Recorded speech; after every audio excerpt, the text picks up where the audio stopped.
The day I walked into that boardroom, my uncle was already seated at the head of the table. He had my grandfather's chair. That detail hit me harder than I expected. Same dark leather, same position at the far end overlooking the skyline. Like he'd been rehearsing for this moment for years. Maybe he had. I was 28 years old and I was being sued by my own family to strip away everything my grandfather had spent 40 years building. And the worst part? They were smiling at me from across that table like it was a reunion. My grandfather, everyone called him Pop, built Whitmore Industrial from nothing. Not startup nothing, I mean actual nothing. A one-car garage in Akron, Ohio, a second-hand drill press and a government contract for machine parts that he nearly lost twice before it stuck.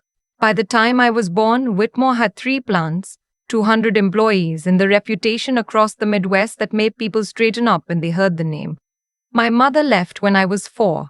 Not a dramatic leaving. No fight, no screaming. Just a Tuesday morning when I woke up and she was gone, and my dad sat at the kitchen table looking like someone had unplugged him from the wall. She sent birthday cards for 2 years. Then nothing. My dad tried. He really did. But he was working double shifts at the plant, which was Pop's plant, which created its own strange dynamic I didn't fully understand until I was older. We lived 20 minutes from Pop and my grandmother, and by the time I was 6, I was spending more nights there than at home. By the time I was 9, my dad sat me down and said quietly, without drama, that he thought it might be better if I stayed with Pop full time. He cried when he said it. I didn't understand why then. I do now. Pop never made me feel like a burden. That's the thing about him that I struggle to explain to people who didn't know him. He was a big man, broad shoulders, hands like baseball mitts, the kind of face that looked permanently sunburned, but he moved through the world with this particular gentleness that people didn't expect from him. He'd walk me to the school bus every single morning until I told him at 13 that it was embarrassing. He didn't take offense. He just started standing on the porch instead, waving until the bus turned the corner. He taught me to read a balance sheet before I could drive. We'd sit at his kitchen table on Saturday mornings. He had this yellow legal pad he used for everything, and he'd walk me through the week's numbers from whatever division was giving him trouble. He didn't dumb it down. He just explained things until I understood them, and when I asked questions, he'd lean back in his chair with this expression like the question itself pleased him. You got a head for this, he told me once when I was maybe 15 and had spotted an inventory discrepancy he'd missed. He wasn't embarrassed. He was proud. I went to Ohio State for business. Pop came to every graduation, high school, college, and then my MBA from Case Western. He wore a suit to all 3. He pressed it himself. When I came back to Akron at 25, I joined Whitmore formally as an operations analyst. I wasn't given anything. I earned my way through every department: floor operations, procurement, client relations. Pop insisted on it. Nobody respects inherited authority, he said. You have to show them what you're made of first. By 27, I was VP of operations. It wasn't a favor. We'd just landed a $40 million contract with an aerospace supplier, and I'd led the pitch. Pop announced it at the all-hands meeting, and the room stood up. That memory, I hold on to it still. His health started slipping that winter. Congestive heart failure, which sounds slow and clinical but isn't. There were good weeks and terrible weeks, and I moved into the guest room to help his night nurse manage the harder ones. We kept working through it. He'd sit up in bed with his laptop and I'd bring my own work in and we'd review quarterly reports side by side like nothing had changed. In February, he called me into his study. The family attorney, Mr. Ingram, was already there. So was a notary. I need you to understand what I'm doing, Pop said. He was sitting up very straight, which he always did when something was serious. And I need you to trust that I've thought about this more than you know. He was leaving me 51% controlling interest in Whitmore Industrial. The remaining shares would be distributed among the family trust, which included my uncle Randall and my aunt Beverly, his son and daughter from his first marriage, both in their 50s, both comfortable, but neither of whom had ever worked a day at Whitmore. There was also a board seat designated for whichever of them wanted it, non-voting. They won't be happy, I said. No, he agreed. They won't. Are you sure about this? He looked at me for a long moment. Ellie, he said. That was his name for a long moment. Ellie, he said. That was his name for me, though my name is Eleanor. I have been sure about you since you were 15 years old, and you found an error in my receivables that my CFO had missed for 2 quarters. I am completely sure. Pop died on a Thursday morning in April, 3 months later. The hospice nurse called me at 5:37 a.m. and I drove to the house in the dark and sat with him for a long time before I called anyone else. I called Randall at 7. He asked about the will before he asked how I was doing. The formal reading happened 2 weeks later at Mr. Ingram's office downtown. Randall and Beverly came together. Beverly had a woman I didn't recognize with her. She introduced her as a family advisor, which I later learned meant attorney. When Mr. Ingram finished reading, the room was very quiet. Then Randall said, "This isn't right." Not, "I'm surprised" or "I don't understand." He said this isn't right, like a correction, like he was pointing out a typo. Beverly was calmer, which was somehow worse. She turned to her attorney and said something quietly, and the attorney wrote something down. On the way out, Randall touched my elbow. "We should talk before this gets complicated," he said. "Randall," I said, "your father just died 12 days ago." He took his hand back. "I know that, Eleanor." "Do you?" I walked out. 6 weeks later, I was served. The lawsuit alleged that I had exerted undue influence over my grandfather during the final year of his life, when he was, and I am quoting here, cognitively vulnerable due to illness and isolated from his natural family. They were seeking to have the will invalidated and the estate redistributed equally among biological heirs. Randall and Beverly. Not me. I was not, in their telling, a natural heir. I was an interloper, a manipulation. I sat in my car in the parking lot of my attorney's office for about 20 minutes after that first meeting. I didn't cry. I just sat there watching the rain streak down the windshield, thinking about Pop pressing his suit the night before my college graduation, thinking about the yellow legal pad. Then I pulled out my phone and called my attorney back and said, "Tell me exactly what we need." The case was assigned to the Honorable Martin Calloway, Summit County Probate Court. I didn't know the name. My attorney, a woman named Frances, said he was known for running tight, no-nonsense proceedings and had a low tolerance for what she called theatrical litigation. "Good," I said. "We spent 3 months preparing." Frances had told me early on that undue influence cases involving wills are notoriously hard to prove, but also hard to definitively disprove, which meant the burden would be on them, but the optics still mattered. "They're going to try to paint a picture of you," she said. "We need to paint a better one." We gathered everything.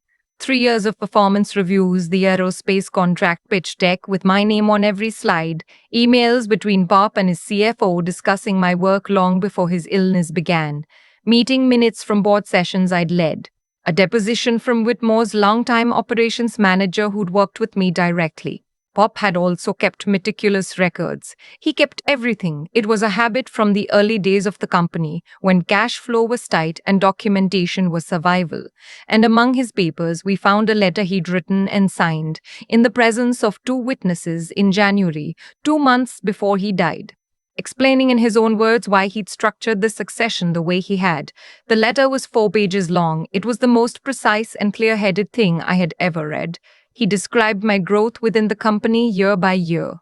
He addressed Randall and Beverly by name and acknowledged, without rancor, that he understood they would be disappointed. He wrote, "I am not acting from illness or influence. I am acting from 40 years of knowing what this company requires and 20 years of knowing what Eleanor is capable of." Frances read it and was quiet for a moment. Then she said, "He knew they were going to do this." "Yes," I said, "he knew." Randall's legal team had their own narrative ready. They brought in a physician expert who had never treated my grandfather but was prepared to testify about the general cognitive effects of late-stage heart failure. They submitted evidence that I had attended nearly all of Pop's medical appointments in his final year, which was true, and which they framed as controlling access to information and caregivers. They noted that I had moved into the house, which was also true, and which they called positioning. Beverly gave a deposition in which she said, with what appeared to be genuine grief, that she had felt pushed out, of her father's life during his illness. She said she had tried to visit and been told he was resting. She said she had called and the calls had gone unreturned. I had 17 months of phone logs. Pop's own phone. I gave them to Francis without comment. The hearing was held on a Wednesday morning in October. The courtroom was small and smelled like old carpet and radiator heat. Randall and Beverly sat at the opposing table in dark clothes, Beverly with her hands folded.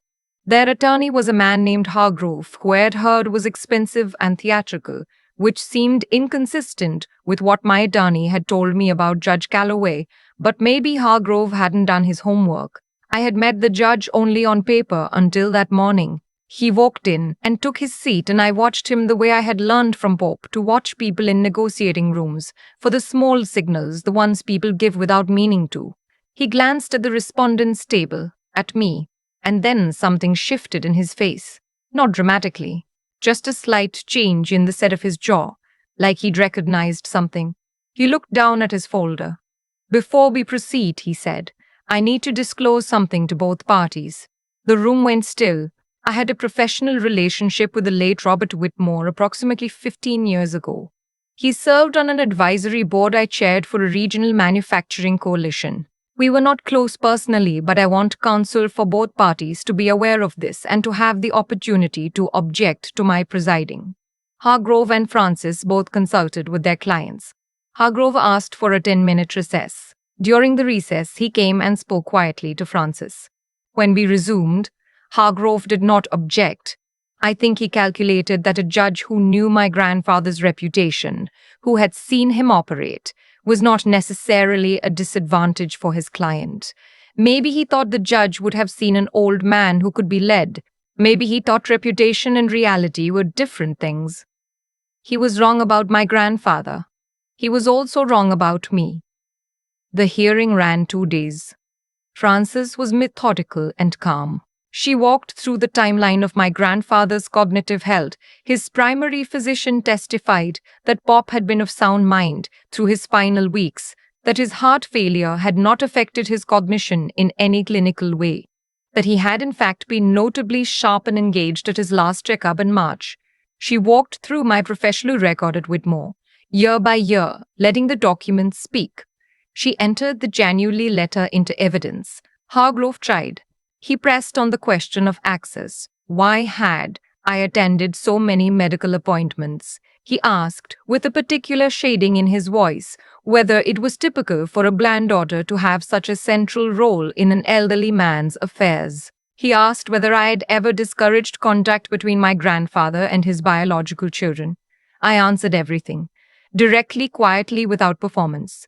Pop had always said that the most powerful position in any negotiation is the one with nothing to hide. At one point, Hargrove held up a document, a calendar printout showing the dates I had been present at Pop's house versus the dates Randall and Beverly had visited. "Is it accurate," he said, "that in the 18 months prior to your grandfather's death, you were present at his residence approximately 300 days, while his son and daughter combined visited a total of 11 times?"